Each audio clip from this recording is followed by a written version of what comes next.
બોટાદના કડદા આંદોલનને લઈને સરકારે કડદા બંધ કરવાને બદલે ખેડૂતો ઉપર અત્યાચાર ગુજારવાનો રસ્તો પસંદ કર્યો.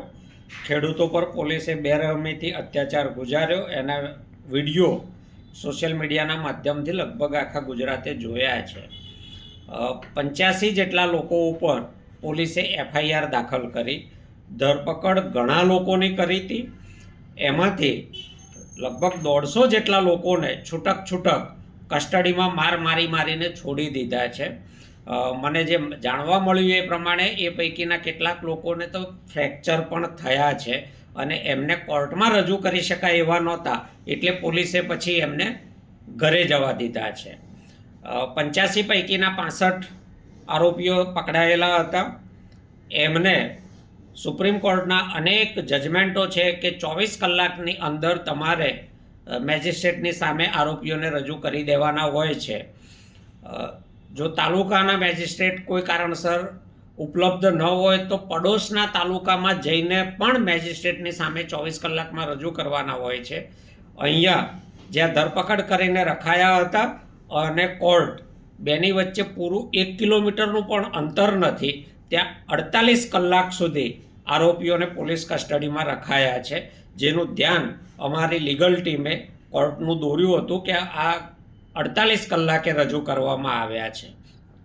આ જ્યારે આરોપીઓને રજૂ કરવાના હતા ત્યારે પાર્ટી વતીથી અમારા ધારાસભ્ય શ્રી હેમંતભાઈ ખવા, હું પોતે, રાજુભાઈ સોલંકી, બ્રિજરાજભાઈ સોલંકી, અમારી લીગલ ટીમના પ્રદેશ કન્વીનર શ્રી પ્રણવભાઈ ઠક્કર, ઓમભાઈ કોટવાલ, સ્થાનિક એડવોકેટ મિહિરભાઈ સોમાણી અને JM કુવાડિયા ત્યાં આરોપીઓ પક્ષે હાજર રહ્યા હતા.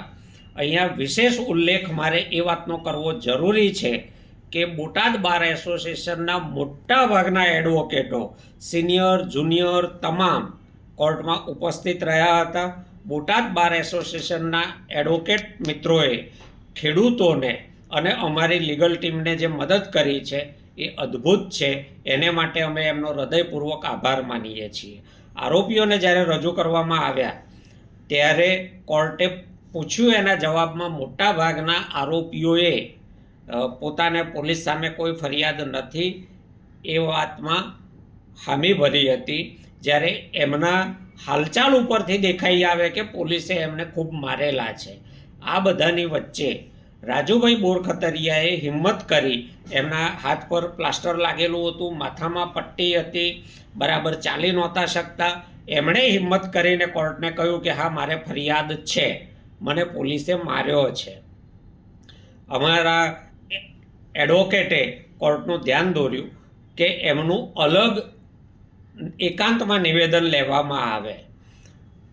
નામદાર કોર્ટે રાજુભાઈ બોરખતરિયાનું એકાંતમાં તમામ એડવોકેટોને, પોલીસ સ્ટાફને બધાને બહાર કાઢીને દરવાજા બંધ કરીને એમનું નિવેદન નોંધ્યું છે. પોલીસ એ રીતે લાવતી હતી કે જાણે આતંકવાદીઓને કોર્ટમાં રજૂ કરવા જઈ રહી હોય. કોઈની સાથે વાત સુદ્ધા એક શબ્દની આપલે ન કરી શકો એટલા કડક જાપ્તામાં લાવ્યા હતા. કોર્ટમાં જ્યારે દાખલ થઈ જાય ત્યારે આરોપી કોર્ટની કસ્ટડીમાં હોય છે, ત્યારે પોલીસે એનાથી દૂર ઊભા રહેવાનું હોય છે. અહીંયા જ્યારે રાજુભાઈએ ફરિયાદ કરી ત્યારે બાકીના આરોપીઓને કોર્ટે કહ્યું કે તમે ત્યાં બેસો, કારણ કે 18 આરોપીઓ માટે પોલીસે રિમાન્ડ માગ્યા હતા, બાકીનાઓ માટે રિમાન્ડ માગ્યા નહોતા. તો રિમાન્ડની દલીલો ચાલતી હતી. એ દરમિયાન એમને કોર્ટમાં બેસવાનું કહેવામાં આવ્યું. ત્યાં પણ પોલીસ ઘેરીને ઊભી રહી હતી. તો કોર્ટે કહ્યું કે પોલીસ ત્યાંથી ખસી જાય. એ પછી જે લોકો ડ્રેસમાં હતા એ ખસ્યા, જે લોકો ડ્રેસમાં નહોતા એવા પોલીસ એમને કોર્ડન કરીને કરડાકી ભરી નજરે એમની સામે જોઈને ઊભા હતા, જેથી આરોપીઓ એક ડરમાં રહે અને બીજો કોઈ બોલવાની હિંમત ન કરે. મેં અમારા એડવોકેટનું ધ્યાન દોર્યું, એડવોકેટે કોર્ટનું ધ્યાન દોર્યું. ત્યારે કોર્ટે એમને કડક અવાજમાં કહેવું પડ્યું કે તમને કયું ખબર નથી પડતી, ત્યાંથી ખસી જાઓ. ત્યારે એ લોકો ત્યાંથી ખસ્યા. એટલે ભાજપને ઈશારે પોલીસનું વર્તન, કોર્ટની પણ મર્યાદા ભંગ કરવી પડે તો કરે એટલી હદે બેફામ બનેલું છે ગુજરાતમાં. એ કાલે મેં કોર્ટમાં નજરે જોયું છે. આરોપીઓના રિમાન્ડ બાબતે રજૂઆત થઈ, બંને પક્ષે દલીલો થઈ. 14 દિવસના રિમાન્ડ પોલીસે માગેલા હતા. કોર્ટે 6 દિવસના રિમાન્ડ મંજૂર કર્યા છે. અમારું ત્યાં હાજર રહેવાનું કારણ હતું કે અમે આરોપીઓને મળીએ, એમને હિંમત આપીએ, એમના માટે જે કંઈ કાનૂની પ્રક્રિયા કરવી પડે એ તમામ કરવા માટે પાર્ટી પ્રતિબદ્ધ છે.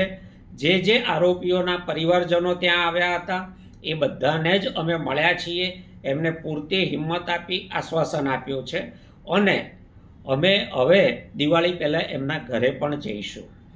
અમે પાર્ટી તરીકે વ્યક્તિગત રીતે બધા મિત્રો, સાથીદારો, જિલ્લાનું યુનિટ હોય, તાલુકાનું યુનિટ હોય કે પ્રદેશનું યુનિટ હોય, ખેડૂતો માટે આંદોલન કરવા જતા જે લોકો આરોપી બન્યા છે એ આરોપીઓ અને એમના પરિવારના પક્ષે મજબૂતીથી ઊભા છીએ. તમામ સ્તર પરની કાનૂની લડાઈ અમે લડીશું, પરિવારોની પણ કાળજી કરીશું, કારણ કે એ વ્યક્તિગત સ્વાર્થ માટે અત્યારે આરોપી નથી બન્યા. ગુજરાતના ખેડૂતોને એ મુદ્દાને લઈને આંદોલન કરવા નીકળ્યા અને આરોપી બન્યા છે.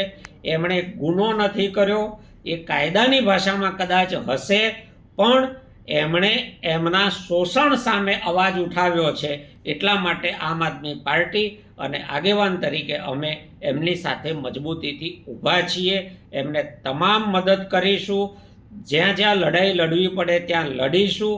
અને આ બધું કરીને ભાજપે એના જે ભ્રષ્ટાચારની કડદા પ્રથા ચાલુ હતી એ મુદ્દા ઉપરથી ધ્યાન ભટકાવવાની કોશિશ કરી છે.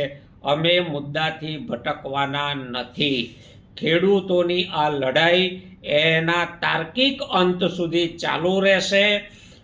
ખેડૂત પરિવારોને ન્યાય મળશે, કડદા પ્રથા બંધ થશે અને જેણે કડદા કર્યા છે એમણે એની વસૂલાત પાછી ખેડૂતોને આપવી પડશે. જે પોલીસે અત્યાચાર ગુજાર્યા છે, રાજુભાઈએ ફરિયાદ કરી છે, તો અમે કોર્ટના સર્ટિફાઈડ ઓર્ડરની રાહ જોઈએ છીએ. કોર્ટે એમાં આ વિશે શું કહ્યું છે એને આધારે જરૂર પડે અમે માનવ અધિકાર, સેશન્સ કોર્ટ અને પોલીસના સક્ષમ સત્તામંડળો સામે પણ ફરિયાદ કરીશું. જે લોકોને મારીને છોડી દીધા છે એવા લોકોને પણ અમે પાછા હિંમત આપીને ફરિયાદ કરાવીશું. જે પોલીસ ભાજપના ઈશારે બેફામ બની છે અને ભૂતકાળમાં એણે સાણંદના ખેડૂતો પાણી માગવા નીકળ્યા ત્યારે પણ અત્યાચાર ગુજાર્યો હતો. અલ્ટ્રાટેક સિમેન્ટ સામે આંદોલન કરતા ખેડૂતો ઉપર તળાજા પોલીસ સ્ટેશનમાં અત્યાચાર ગુજાર્યો હતો. ગુજરાતના ખેડૂતોની પીડાને વાચા આપવાની કોઈ કોશિશ કરે એમના ઉપર જે અત્યાચાર ગુજારે છે એને અમે છોડવાના નથી. અમે લડાઈ લડી લેવાના છીએ બંધારણની મર્યાદામાં, બંધારણે આપેલા અધિકારોનો ઉપયોગ કરીને. પણ જેણે કર્યું છે એણે ભોગવવું પડશે, આ વાત સુનિશ્ચિત છે. ભૂતકાળમાં પોલીસની હિંમત ત્યારે ખુલી ગઈ કે પાલભાઈ આંબલિયા ઉપર પણ પોલીસે અત્યાચાર ગુજાર્યો હતો. એ વખતે પણ હું કોઈ પાર્ટીમાં નહોતો, છતાં પાલભાઈની સાથે ઊભો હતો. અને જ્યારે જ્યાં કોઈ ખેડૂતો માટે લડવા નીકળશે એના ઉપર અત્યાચાર થશે તો મજબૂતીથી ઊભો રહીશ. ખેડૂત સર્વોપરી છે, ખેડૂતનું હિત સર્વોપરી છે. બાકીની બધી જ બાબતો મારા માટે ગૌણ છે, પાર્ટી માટે પણ ગૌણ છે. ખેડૂતના હિતનું જતન થવું જોઈએ. બોટાદના કેસમાં પણ એ થશે અને ગુજરાતમાં અન્યત્ર પણ જ્યાં આવી ફરિયાદો હશે, ચાહે ડેરી સામેનું આંદોલન હોય, ચાહે એપીએમસીના શોષણ સામેનું આંદોલન હોય, પાક વીમાના મુદ્દે હાઈકોર્ટમાં કરેલી પીઆઈએલ હોય કે ભૂતકાળમાં કરેલા આંદોલનો હોય, આંદોલનોમાંથી પીછેહટ કરવાની થતી નથી. લડવા નીકળ્યા છીએ, લડી લઈશું અને જીતીશું એની હું આપ સૌ ખેડૂત મિત્રોને ખાતરી આપવા માંગુ છું.